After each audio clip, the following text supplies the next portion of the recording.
I'd want for us to go and see some of the outfits that you have made out of this waste for the sake of our viewers.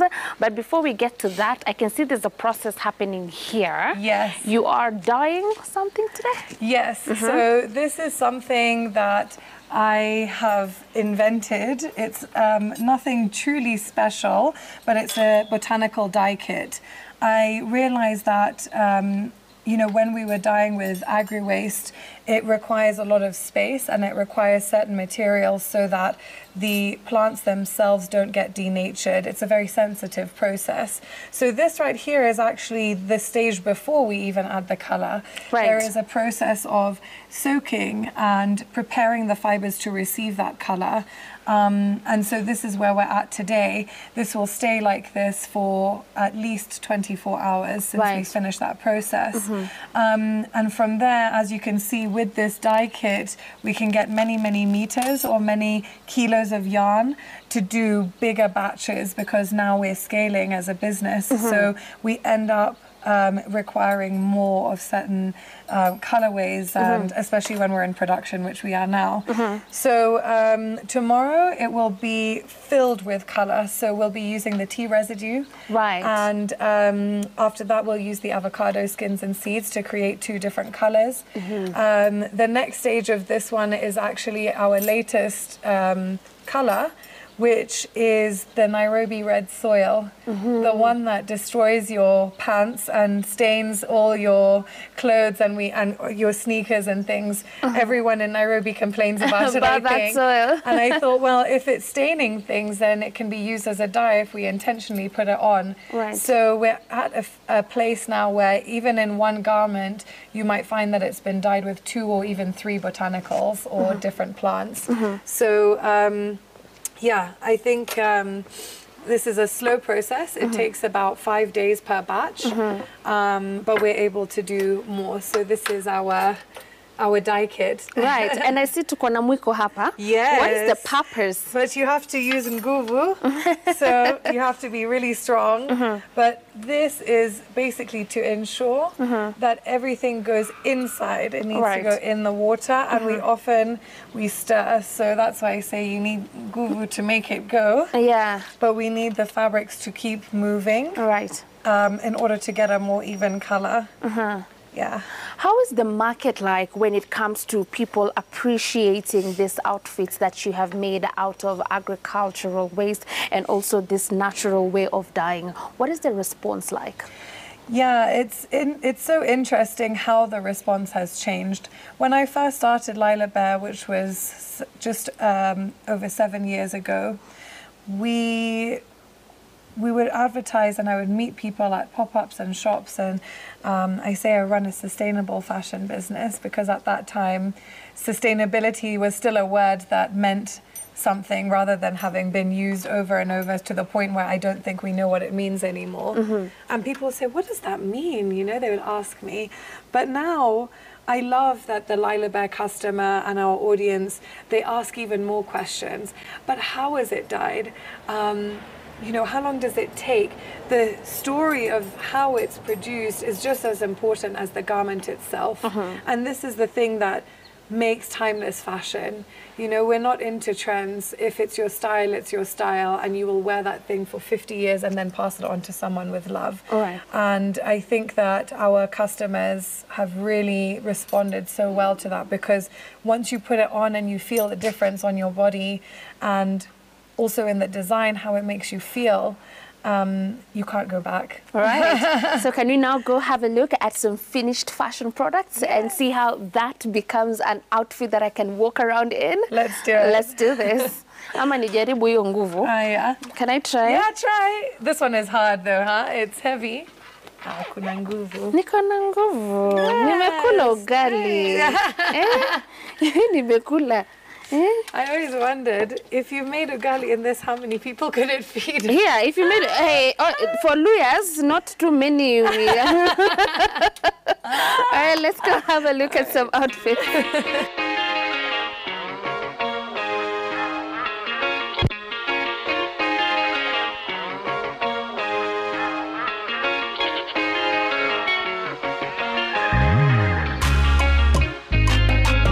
Welcome to the Lila Bear studio. Nice. We've just got a few things going on here. We just finished our Resort Wear 2025 collection, and we've been working on a few new pieces, so this is one of them.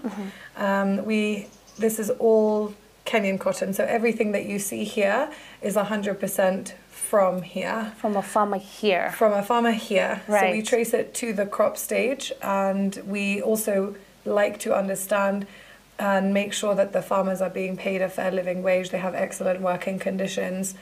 We also look out for making sure that the cotton itself is rain-fed. So cotton is a very thirsty plant. To give you an example, for a pair of jeans, it takes 8,000 litres of water to grow enough cotton for a single pair of jeans. Right. So when it's fed by the rain only, you're conserving water that can otherwise be used for, sanitation, consumption. So you wouldn't get cotton from a farmer who's doing irrigation? No. And actually, we're quite lucky that our natural ecosystem in Kenya lends itself towards this process. We have great weather here, and as much as we've had issues with the droughts and the flooding, for the most part, we're quite consistent.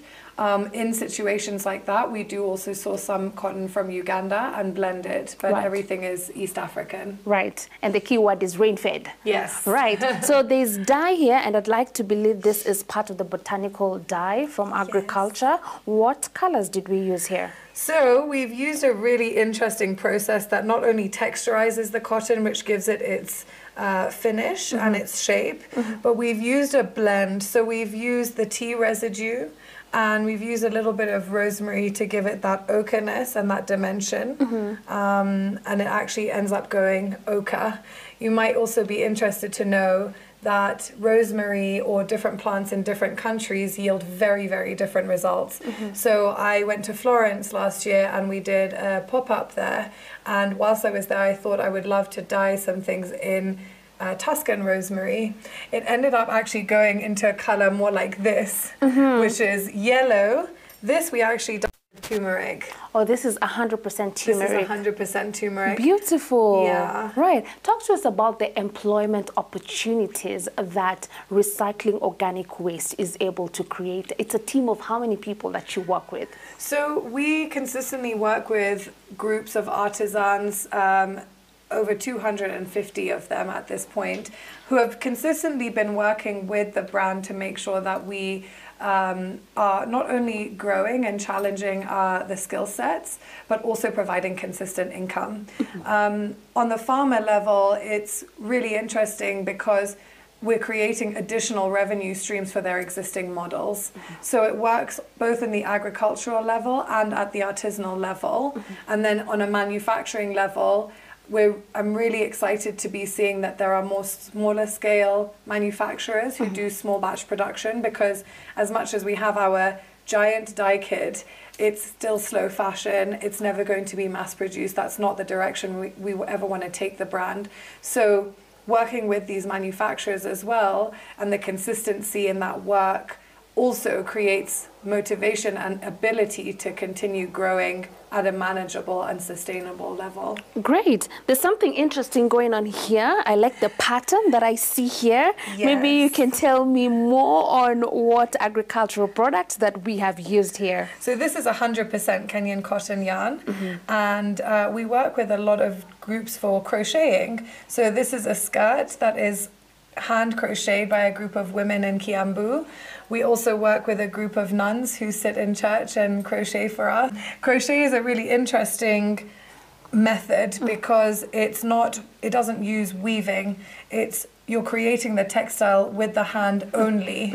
And I find that not only a fascinating process, but it reminds me as well of our history. So if we think about kikapu, it's basically crochet in palm. Right. And so there's so many different applications that we've used this in, but I wanted to translate it into something you can wear at the beach. It's giving beach vibes, yeah, ready for the beach. All right, so there's a farmer watching you right now, and they have a lot of waste that they are generating from their farm, or even someone in value addition processing, and they're wondering, how can I get in touch with you so that we're able to have that exchange of waste that you turn into this amazing fashion pieces? How can they do that? So we have a website, lilabear.com, and you can go on there through the contact page and reach out. You can also DM us on Instagram, and we love seeing artisans. We've connected with quite a few groups that way to see their work on their platforms and say, these guys have some skill in this, maybe we can turn it into something else. So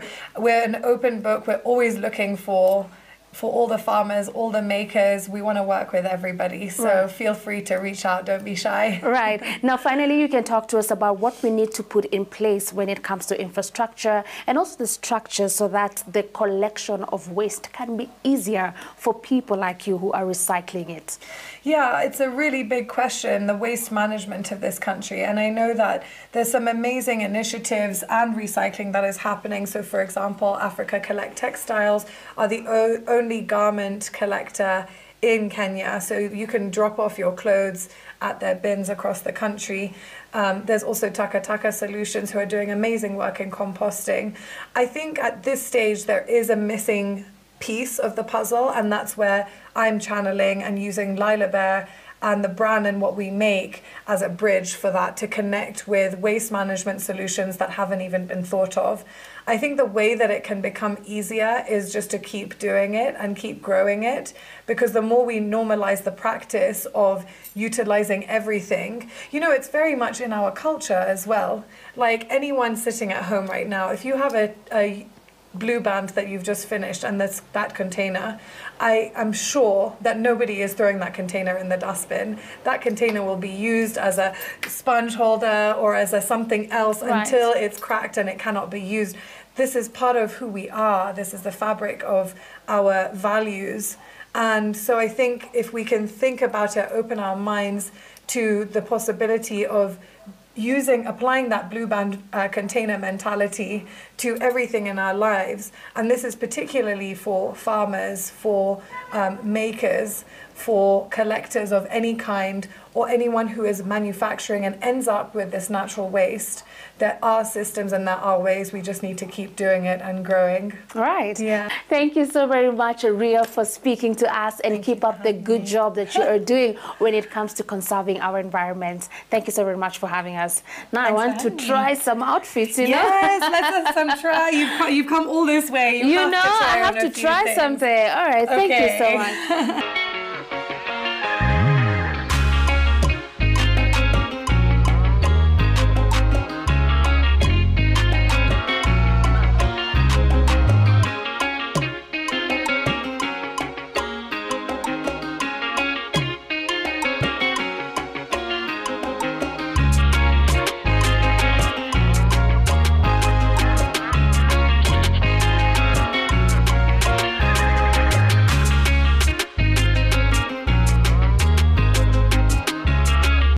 And just like that, I am transformed, looking absolutely beautiful in this collection from Lila Bear. Now, this outfit is 100% Kenyan cotton grown by Kenyan farmers, and it is rain-fed as well. And for the coloring, we're using agricultural waste like tea leaves and turmeric in particular for this one. Now, yes, agriculture is the backbone of our economy, and it does support life through the provision of food. But on the flip side, a lot of waste is generated from the agricultural sector, and if this waste is not utilized correctly, it does pose a great risk to the environment and human health as well. And that's why we are here advocating for circular economy in the space of agriculture, like this instance in particular, converting agricultural waste into conscious fashion. Thank you so very much for watching our feature, but do keep it Kenya's Gold.